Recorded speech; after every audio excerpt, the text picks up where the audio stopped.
Yo, Dre. What up? I got something to say.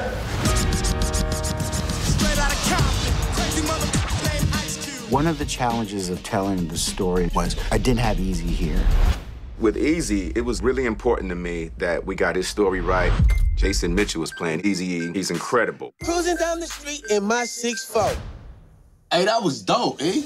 You're listening to Compton's very own Eazy-E. Not only do I get to rehumanize him, but I also get the ultimate challenge as an actor to really embody that person.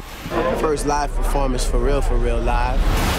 Jason actually wanted to get in depth of who this individual is as a whole. A couple of times it gave me chills with some of the things that Jason did playing Easy.